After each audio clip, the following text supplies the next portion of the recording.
pessoal, tudo bem? Eu sou a professora Nicole. Hoje eu e a professora Carol trouxemos mais uma aula aqui para vocês da disciplina de ciências. Eu espero muito que vocês gostem. Nós estamos preparando o conteúdo com muito carinho. Continuem participando, assistindo às aulas, enviando as atividades. A gente está acompanhando tudo isso.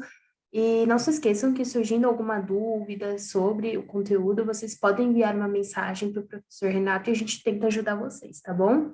E eu espero muito que vocês gostem. Vamos lá? Bom, pessoal, vamos lá. Iniciando a nossa aula aqui, então, hoje nós vamos continuar sobre o tema de ecologia, porém nós vamos para uma outra vertente da ecologia.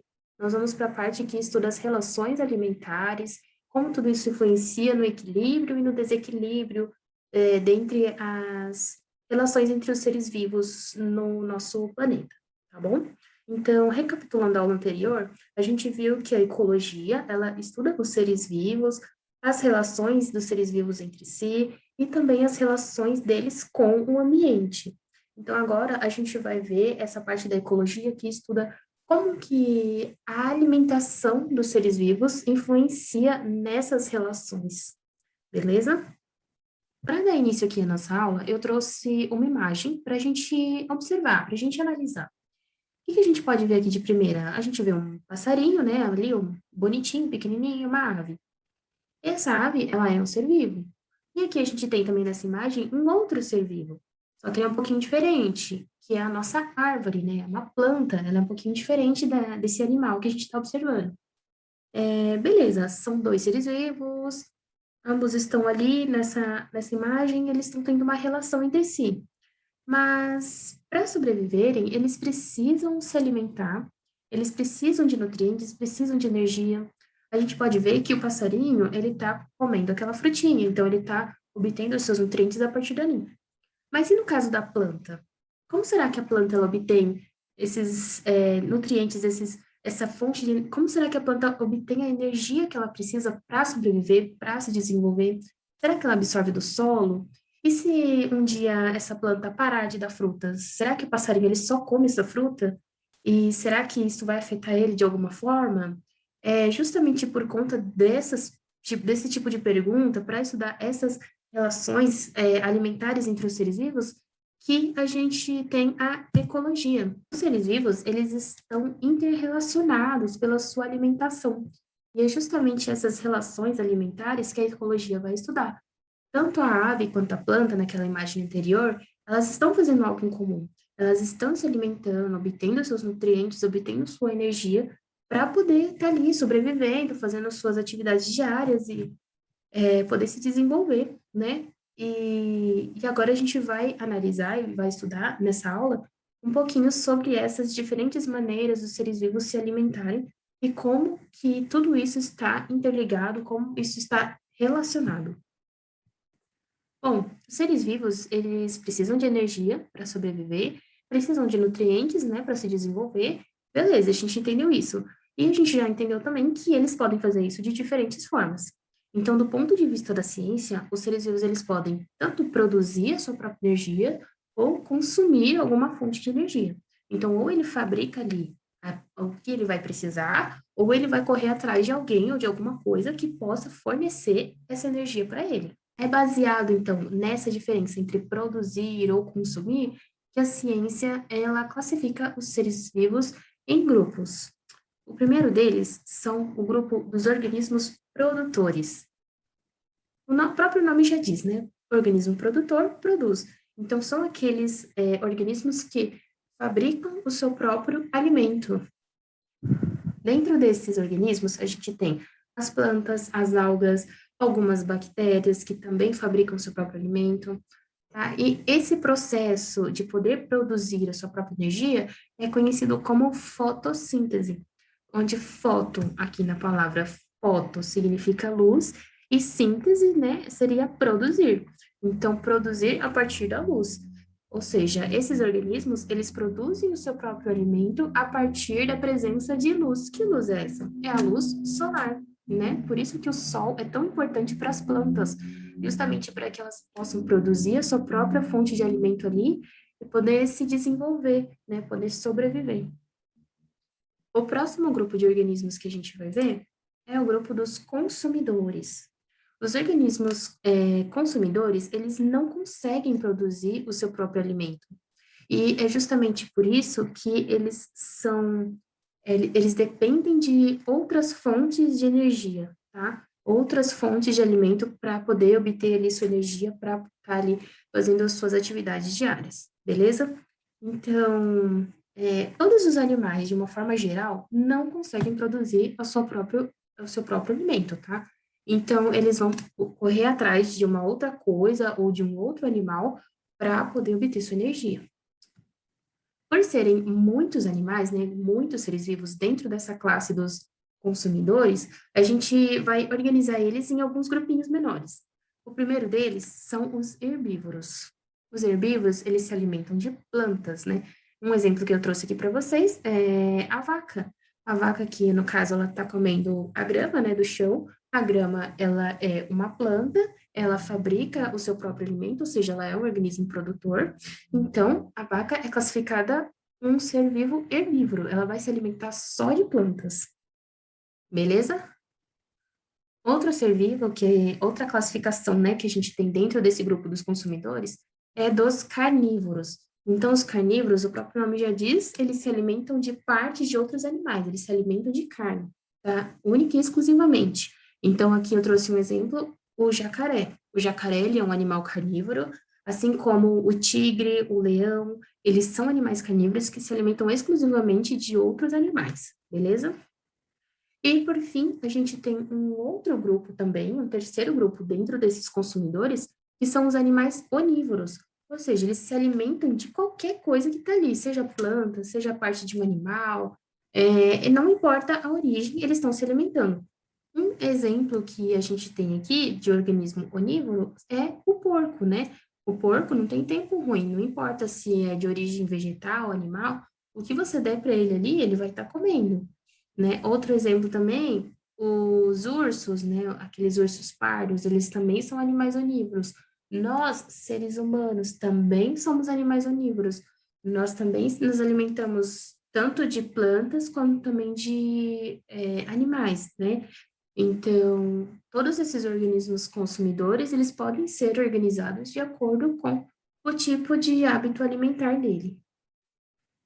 O próximo grupo que a gente vai ver são os decompositores. Esse grupo, apesar de muito pequenininhos, eles são extremamente importantes, porque eles se alimentam de matéria morta, ou seja, toda aquela matéria orgânica morta que não serve para os outros se alimentarem, vai servir de fonte de energia para esse grupo. Então, tudo aquilo que não tem mais serventia para o nosso consumo vai ser a fonte de energia para esses decompositores. O que são esses decompositores? As bactérias, os fungos, então, aquele tomate velho que ficou na sua geladeira, murchou, você jogou fora. Aquele pão que você esqueceu no armário e ficou com essas manchinhas verdes, assim, igual esse aqui da foto. O queijo que azedou na sua geladeira. Algum animal que morreu no meio da floresta. Tudo isso é considerado matéria orgânica morta, matéria orgânica que já não tem mais vida e que para a gente não tem mais utilidade, mas que é a principal fonte de energia para esses organismos. Outro grupo de animais também muito importante que a gente pode estudar aqui são os animais detritívoros. Eles não têm, assim, uma característica, uma particularidade na sua alimentação, mas eles são muito importantes para ajudar no trabalho dos animais decompositores, dos seres vivos decompositores. Esses animais, eles são conhecidos por se alimentarem dos restos de outros organismos. E é nesse processo de se alimentarem dos restos de outros organismos, de matéria orgânica morta, que eles auxiliam o trabalho das bactérias e dos fungos na decomposição desses organismos mortos, né? Então, quem são esses detritívoros? São as minhocas. As minhocas, elas se alimentam dos restos de folhas que ficam no solo, as moscas, os urubus também, beleza? Bom, agora a professora Carol vai dar seguimento na aula com vocês. Ela vai explicar um pouquinho mais sobre as relações alimentares entre esses diferentes grupos. Pessoal, então vamos lá. Primeira coisa, o que é cadeia alimentar? Vamos ver um pouquinho. Vamos para o significado primeiro. Cadeia alimentar é a sequência de alimentação entre os seres vivos, na qual uns alimentam-se dos outros, garantindo sua sobrevivência. Então, assim, resumindo, cadeia alimentar é a alimentação na natureza, né? A gente sabe que todos nós precisamos de alimento para sobreviver, tá? Como a professora Nicole já explicou, as plantas elas conseguem produzir seu próprio alimento, né? Produzir a energia necessária ali para sobreviver, né? Para crescer. Só que os animais, né? E alguns outros seres vivos, eles não conseguem fazer isso, tá? Então, eles precisam se alimentar de outros. Então, vamos dar uma continuidade aqui. Essa imagem que eu coloquei para vocês, né? A imagem 1 e a imagem 2, as duas representam a cadeia alimentar, tá? Então, observem aí. A primeira imagem. O capim serve de alimento para o boi e o boi serve de alimento para o ser humano, né? A carne do boi serve de alimento para o ser humano.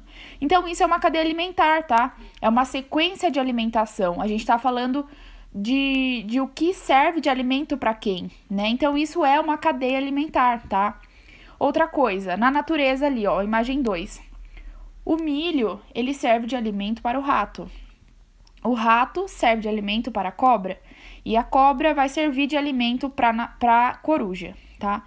Então, esse é outro exemplo de uma cadeia alimentar. Também mostra ali a relação de quem se alimenta de quem, né?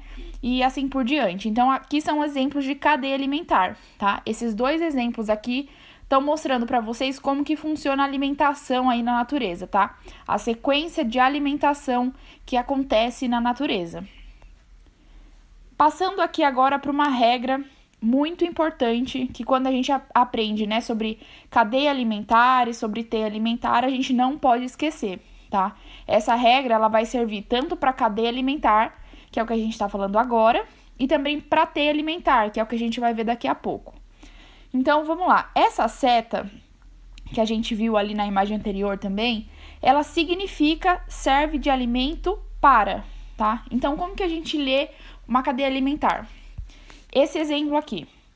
A grama, né, o capim, serve de alimento para o boi, tá? Então, a gente sempre vai ler assim. Vai ler a seta como essa frase aqui. Serve de alimento para, certo? Então, sempre que a gente vê aí essa setinha, a gente vai entender que o que está antes da seta está servindo de alimento para quem vem depois da seta, tá bom? Então, vamos ver aqui, ó. De novo aqui essa relação, né? Essa relação ecológica. O milho serve de alimento para o rato, certo? O rato, ele vai servir de alimento para a cobra. E a cobra serve de alimento para a coruja, tá? A gente não pode falar assim, o milho, ele come o rato come a cobra. Não é assim que fala, tá? Tá incorreto. Então, a gente tem que falar que o que vem antes da seta serve de alimento para o que vem depois da seta, certo? Próxima coisa. O que acontece na cadeia alimentar? Que é o mais importante aí que vocês precisam saber. Na cadeia alimentar e também na teia alimentar, a gente tem a transferência de energia, tá? E o que é isso? Transferência de energia é você pegar a energia do alimento que você está comendo. Todo mundo precisa de energia. Então, o que acontece? Por exemplo, nesse caso, a planta aí que vocês estão vendo na imagem, ela está dando a energia dela pro grilo, certo? Porque o grilo está se alimentando dela. Então, a energia ela vai sendo passada, né? No caso aí, da planta pro grilo, do grilo pro sapo, do sapo pra cobra e da cobra também para esse gavião aí. Tá? Então, essa transferência de energia é o que faz os animais sobreviverem na natureza, tá certo? E outra coisa, uma coisa que vocês precisam saber sobre a cadeia alimentar é que ela acontece em uma única direção, tá? Reparem aí, todas as setas, elas estão indicando para uma mesma direção, certo? Então, sempre sai apenas uma seta de cada elemento aí da cadeia alimentar, tá? Vocês vão entender a diferença quando eu explicar a teia alimentar. Vocês vão ver que esse esquema de setas, ele é diferente. Vamos ver aqui, então, uma outra coisa importante. A professora Nicole falou que tem consumidor primário, consumidor secundário, consumidor terciário, né? Então, o produtor é o que produz seu próprio alimento, consumidor é aquele que precisa consumir, né, um alimento externo, né, precisa consumir outra coisa, e decompositor é aquele que vai decompor a matéria orgânica, certo? Que vai decompor o que está morto ali na natureza, vai, né, desfazer aquilo e fazer aquilo desaparecer ali no solo, certo? Então, a gente tem aqui, ó, primeiro, nessa imagem, a gente tem o consumidor primário, consumidor secundário e consumidor terciário. E por que ele chama assim, né? Então, é bem simples. Ele chama consumidor primário porque ele é o primeiro a se alimentar do produtor, tá? Então, ele é o primeiro ali na situação. O segundo ali, que é o sapo, a gente tem ele como nome de consumidor secundário. Por quê? Porque ele é o segundo a se alimentar nessa cadeia, certo? E a cobra tá como consumidor terciário porque ele é o terceiro, tá? Então, assim, o nome, ele é relativo à posição dele ali na cadeia alimentar, tá certo? E o gavião, nesse caso, tá como consumidor final. Por quê? Porque ele é o último, né? Antes de começar ali a decomposição da natureza. Então, nesse caso, o gavião, ele não tem um predador aí, tá? Não tá representando aí um predador para esse gavião. Então, ele é o último. Então, ele é consumidor final, certo? E daí depois vem o decompositor, como vocês viram aí. Agora, a gente vai para a parte da teia alimentar, tá? Então, a gente vai ver o que é diferente, né, de uma cadeia alimentar e uma teia alimentar. Bom, primeira coisa que eu acho que todo mundo já consegue notar nessa imagem é que a teia alimentar, ela acontece com várias setas, né? Ela tem várias direções, ela tem várias setas saindo de um mesmo ser vivo, tá? E o que isso significa, né? Quando a gente tem várias setas saindo de um único ser vivo, quer dizer que ele serve de alimento para mais de um ser vivo, tá? Vamos dar uma olhada aí na imagem, por exemplo. Tem essa árvore aí, certo? A árvore, ela tá servindo de alimento para o rato, servindo de alimento para o coelho, servindo de alimento para a cabra, tá? Então, quando tem várias setas saindo, formando, parecendo uma teia mesmo, sabe? Teia de aranha, a gente vai chamar de teia alimentar, tá? Porque não tem uma única direção aí. A gente tá vendo vários fluxos, né? Várias direções aí diferentes de alimentação. Então, quando um ser vivo serve de alimento para mais de um ser vivo, a gente vai chamar de teia alimentar, tá? Então, essa aqui é uma representação de uma teia alimentar, tá? Então, tem várias setas saindo aí de um único ser vivo. Outro exemplo aí na imagem, ó, vamos ver aqui. A gente tem o rato. O rato, ele tá servindo de alimento aqui para cobra, também para coruja, também para esse, acho que gato do mato, né? Então, assim, se ele tá servindo de alimento ali para vários outros animais, isso já se torna uma teia alimentar, tá bom? Então, assim, essa é a principal diferença. Quando a gente vê uma cadeia alimentar, esse ser vivo, ele tá servindo de alimento para um único animal, tá? Mas quando ele passa a ser alimento de outros animais também, isso se torna uma teia alimentar, tá? Então, a representação de uma cadeia alimentar é diferente dessa representação aqui, que é da teia alimentar, tá? Então, quando sai várias setas e vocês perceberem que parece uma teia de aranha, a gente vai chamar de teia alimentar. Aqui tem um outro exemplo, ó. Vamos ver aqui. Temos uma plantação de tomate, tá? Então, esse tomate, ele tá servindo de alimento ali pro grilo, tá servindo de alimento pro pássaro, tá servindo de alimento pro... acho que é um inseto aí, né? Talvez uma mosca, talvez um outro bicho aí. Mas, enfim, o importante é a gente analisar que tá saindo várias setas, né, desse tomate. Então, isso é uma teia alimentar, tá?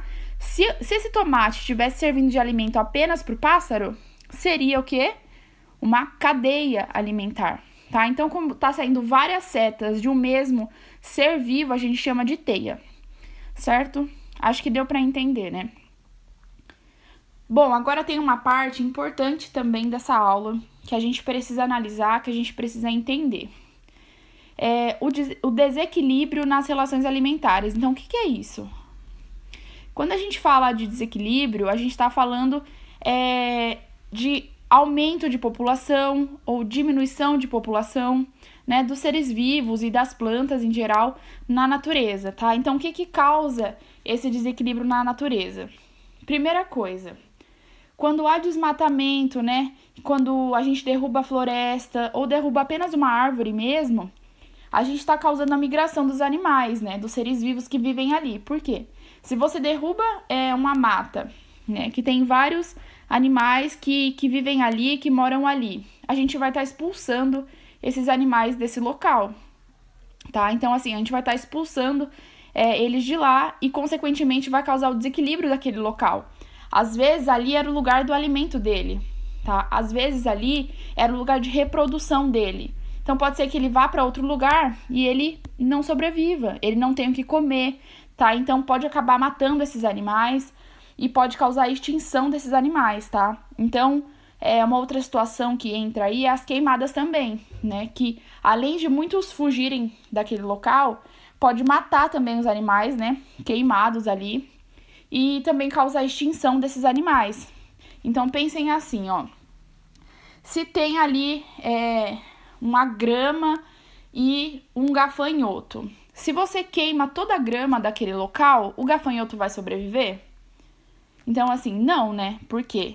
Ele vai ficar sem o alimento dele. Se ele ficar sem o alimento, ele vai morrer, porque ele depende, né, de consumir uma outra coisa. Então, assim, a gente precisa analisar que um ser vivo, ele depende do outro. Então, quando você tira um ser vivo daquele local, né, matando ou fazendo ele sendo expulso daquele local, você está causando o desequilíbrio na natureza, tá?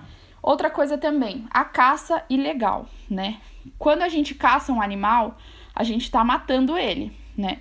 Então, assim, ele poderia ser o alimento de um outro animal e você está tirando, então, o alimento de um outro animal, tá? Ou ele era o caçador de um outro animal, certo? Ele ali predava um outro animal. Se você matou ele, o outro animal vai começar a se reproduzir muito, vai ficar em grande quantidade e vai acabar causando um desequilíbrio naquele local também, tá? Então, existe essa situação.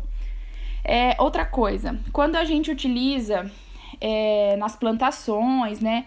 Por exemplo, plantação de arroz, plantação de tomate, quando a gente utiliza produtos tóxicos, né? Para matar certas pragas que vivem ali, né? Porque às vezes para o produtor não é bom. Então, quando você utiliza esses produtos ali, né? A gente chama de pesticidas, né? Quando a gente utiliza isso, a gente está matando populações naturais dali. Por exemplo, formigas, borboletas, né? Ou às vezes você tem uma plantação de arroz, você quer matar todas as outras plantas, só quer deixar arroz. Então, quando você faz isso, você está acabando com o alimento de outros animais, tá? Por exemplo, você derrubou todas as flores que existiam ali. As abelhas, elas vão ficar sem o que comer, certo? Só vai ter arroz. Não vai ter mais flores, não vai ter como ela polinizar naquele local, né? Então, assim, a gente tem que pensar sempre nisso. Quando você está destruindo o ambiente ou destruindo qualquer ser vivo que viva naquele local, né? Você está acabando com o alimento de alguém, né? De algum ser vivo, você está acabando com o recurso que os seres vivos teriam ali naturalmente, tá? Então, isso é desequilíbrio. Quando você faz diminuir muito, né? Alguma população de animal, ou você faz diminuir muito a mata, né? Ou quando você deixa aumentar muito, porque você tá matando outros, tá? Então, isso é desequilíbrio. A gente não pode deixar que isso aconteça, porque isso é muito grave na natureza. A gente pode perder muitas espécies se a gente continuar aí desmatando, queimando, né? Enfim, a gente tem que sempre refletir sobre isso, porque quanto mais a gente interfere aí na natureza, né, mais esse desequilíbrio tá aumentando. Então, é bem complicado. Pessoal, na aula de hoje é isso. Eu espero que vocês tenham gostado, tá? Obrigada por assistir até aqui e até a próxima aula. Espero vocês.